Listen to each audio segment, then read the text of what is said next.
नमस्कार दोस्तों, स्वागत है आपका वनडे एग्जाम सेंटर में। दोस्तों, आज के वीडियो में हम लोग अलंकार संप्रदाय पर चर्चा करेंगे और जानेंगे कि अलंकार संप्रदाय यानी कि अलंकार सिद्धांत किसे कहते हैं, कौन कौन से आचार्य इसके अंतर्गत आते हैं और उनके द्वारा अलंकार को किस प्रकार से परिभाषित किया गया है और अलंकार पर किस प्रकार से उनके द्वारा विचार व्यक्त किया गया है। इन सभी के बारे में विस्तार से चर्चा करेंगे। चलिए वीडियो को शुरू करते हैं और सबसे पहले जान लेते हैं कि अलंकार किसे कहते हैं। तो काव्य को अलंकृत करने वाले तत्वों को अलंकार कहा जाता है, यानी जो कविता की शोभा बढ़ाते हैं ऐसे तत्वों को अलंकार के नाम से जाना जाता है। यानी अलंकार काव्य के शोभा कारक तत्व होते हैं, शोभा बढ़ाने वाले तत्व होते हैं। आचार्य वामन के अनुसार अलंकृत अलंकार, यानी जो अलंकृत करे, जो शोभा बढ़ाए, उसी को अलंकार के नाम से जाना जाता है। अब जान लेते हैं कि अलंकार संप्रदाय क्या है। अलंकार संप्रदाय से आशय उन आचार्यों की परंपरा से है जो अलंकार को ही कविता का मुख्य तत्व मानते हैं। यानी जो आचार्य अलंकार को कविता का मुख्य तत्व मानते हैं, कविता की आत्मा मानते हैं, ऐसे आचार्यों की परंपरा को अलंकार संप्रदाय के नाम से जाना जाता है।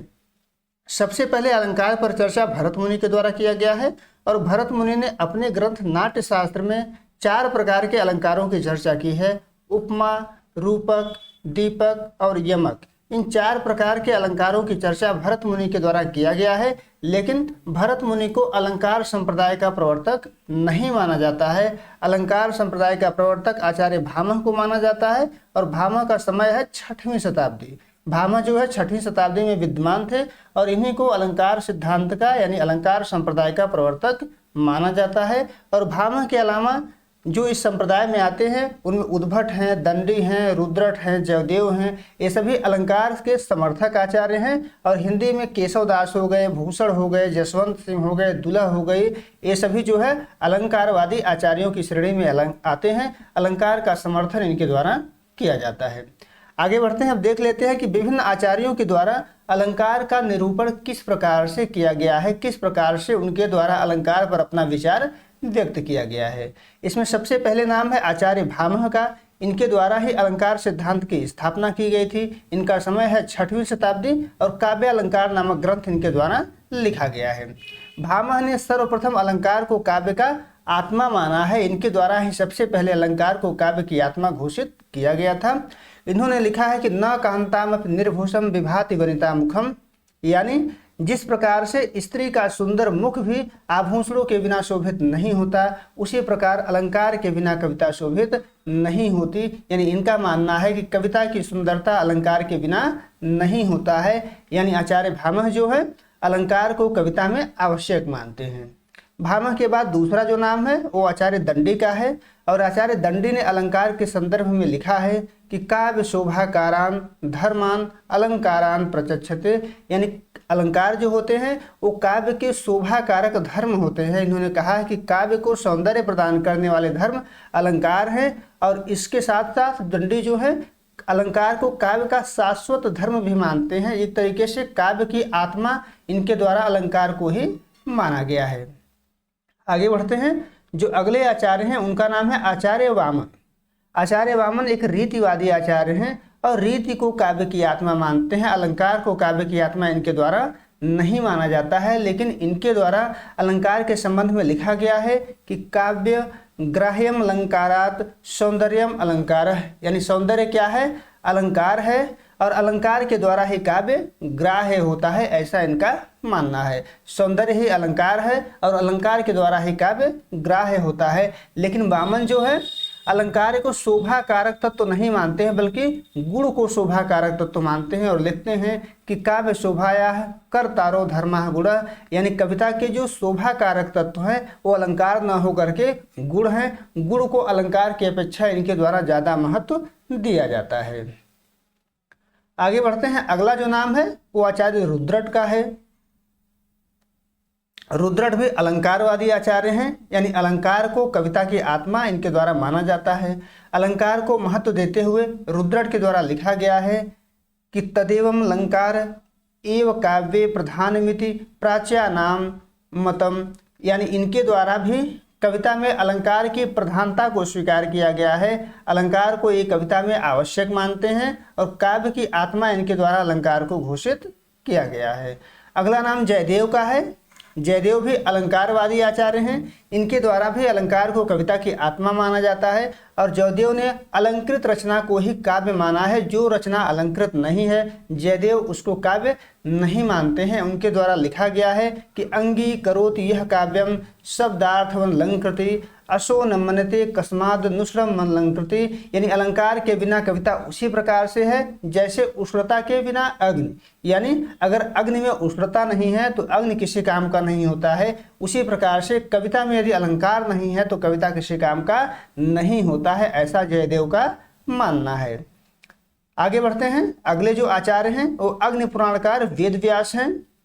वेद व्यास भी कविता में अलंकार को महत्व देते हैं, लेकिन इनके द्वारा अर्थालंकार को सबसे ज़्यादा महत्व दिया जाता है और ये कहते हैं कि अर्थालंकार के बिना सरस्वती जो है विधवा स्त्री के समान है। उन्होंने लिखा है कि अर्थालंकार रहित विधवेव सरस्वती, यानी कविता में यदि अर्थालंकार नहीं है तो सरस्वती विधवा के समान हो जाती है, ऐसा वेद व्यास के द्वारा कहा गया है। अगला नाम आचार्य आनंदवर्धन का है। आनंदवर्धन जो है एक ध्वनिवादी आचार्य हैं, अलंकारवादी आचार्य नहीं है। इनको अलंकार विरोधी आचार्य माना जाता है और ये ध्वनि को ही काव्य की आत्मा मानते हैं। आचार्य आनंदवर्धन जो हैं अलंकार को बाह्य शोभाकारी आभूषण मानते हैं। इनके द्वारा अलंकार को बाह्य शोभाकारक तत्व माना गया है। आचार्य आनंदवर्धन ने अलंकार के संदर्भ में लिखा है कि अंगाश्रिता स्वत्वम अलंकाराः मंतव्याः कटकादिवत, यानी जिस प्रकार से कड़क कुंडल आभूषण जो होता है शरीर के सौंदर्य को बढ़ाते हैं, उसी प्रकार अलंकार भी काव्य के शरीर की सौंदर्य में वृद्धि करते हैं। यानी इनका मानना है कि अलंकार जो होता है वो कविता के शरीर के सौंदर्य को बढ़ाता है, आत्मा के सौंदर्य को नहीं बढ़ाता है। और इनका मानना है कि कविता का जो शरीर होता है वो क्या होता है, शब्दार्थ होता है। शब्द और अर्थ जो है कविता के शरीर हैं और अलंकार इसी का सौंदर्य वृद्धि करता है। आगे बढ़ते हैं। अगले आचार्य का नाम है आचार्य जगन्नाथ। आचार्य जगन्नाथ भी ध्वनिवादी आचार्य हैं और अलंकार विरोधी आचार्य हैं। इनको अलंकार विरोधी आचार्य माना जाता है। ये ध्वनि को काव्य की आत्मा मानते हैं और अलंकार के संदर्भ में इनके द्वारा लिखा गया है कि काव्यत मानो व्यंग्यस्य रमणीयता प्रयोजकाः अलंकारः, यानी काव्य की आत्मा क्या है, व्यंग है, यानी ध्वनि है। काव्यात् मानो व्यंग्यस्य, काव्य की आत्मा व्यंग है यानी ध्वनि है और अलंकार उसके रमणीयता के प्रयोजक मात्र हैं। रमणीयता प्रयोजका अलंकार, अलंकार जो है उसके सौंदर्य में वृद्धि मात्र करते हैं, लेकिन कविता की आत्मा ध्वनि है, ऐसा आचार्य जगन्नाथ कहते हैं। आगे बढ़ते हैं। अगले विद्वान का नाम है आचार्य केशवदास। केशवदास जो है अलंकारवादी आचार्य हैं और रीतिकाल का प्रवर्तक हिंदी में इनको माना जाता है। इन्होंने लिखा है कि यद्यपि सुजाति सुलक्षणी सुवर्ण सरस सुवृत्त भूषण विरन विराज ही कविता वनिता मित्र, यानी इनके अनुसार कविता, स्त्री और मित्र ये तीनों बिना जो है आभूषण के शोभित नहीं होते। ये कहते हैं कि जिस प्रकार से सुजाति अच्छे जाति वाली, सुलक्षणी अच्छे आचरण वाली स्त्री जो है बिना आभूषण के शोभित नहीं होती है, उसी प्रकार से कविता भी बिना आभूषण के, बिना अलंकार के शोभित नहीं होता है, ऐसा आचार्य केशवदास का मानना है। अगले आचार्य हैं आचार्य रामचंद्र शुक्ल और इनके द्वारा अलंकार को केवल वर्णन प्रणाली माना गया है और अलंकार को साधन मात्र मानते हैं, साध्य इनके द्वारा नहीं माना गया है, यानी ये अलंकार को कविता की आत्मा नहीं मानते हैं। शुक्ल जी ने लिखा है कि मैं अलंकार को केवल वर्णन प्रणाली मानता हूँ, यानी वर्णन करने की एक प्रणाली है अलंकार। आगे वे लिखते हैं कि वे साधन है, साध्य नहीं, यानी अलंकार जो है साधन के रूप में है, साध्य नहीं है। साध्य को भूलकर इन्हीं को साध्य मान लेने से कविता का रूप कभी कभी इतना विकृत हो जाता है कि कविता ही नहीं रह जाती है। यानी अगर जो कविता का साध्य होता है उसको भुला करके हम अलंकार को ही कविता का साध्य मान लेंगे तो कविता का स्वरूप विकृत हो जाता है, कविता ही नहीं रह जाती है, ऐसा आचार्य रामचंद्र शुक्ल का मानना है। यानी शुक्ल जी का कहना है कि जो अलंकार होते हैं वो केवल वर्णन प्रणाली हैं और वर्णन प्रणाली का साधन मात्र है, साध्य नहीं है। आगे बढ़ते हैं। अगले विद्वान का नाम है सुमित्रा नंदन पंत, छायावादी कवि हैं और इनके द्वारा अलंकार के संबंध में लिखा गया है कि अलंकार केवल वाणी के सजावट के लिए नहीं, वे काव्य के अभिव्यक्ति के विशेष द्वार हैं। यानी अलंकार के माध्यम से काव्य अभिव्यक्ति पाते हैं, केवल इनका वाणी के सजावट के लिए प्रयोग नहीं होता है, बल्कि इनके माध्यम से अभिव्यक्ति प्रदान किया जाता है, ऐसा सुमित्रा नंदन पंत का मानना है। डॉक्टर नगेंद्र हैं, एक आलोचक हैं हिंदी साहित्य के, और नगेंद्र ने अलंकार को काव्य का बाह्य तत्व माना है, आंतरिक तत्व नहीं माना है। इनके द्वारा लिखा गया है कि गुण मुख्यतः काव्य के आंतरिक तत्व हैं और अलंकार बाह्य, यानी गुण जो है कविता के आंतरिक तत्व हैं और अलंकार इसके बाह्य तत्व है, बाह्य शोभा कारक तत्व इनके द्वारा अलंकार को माना गया है। उम्मीद है दोस्तों आपको वीडियो पसंद आया होगा।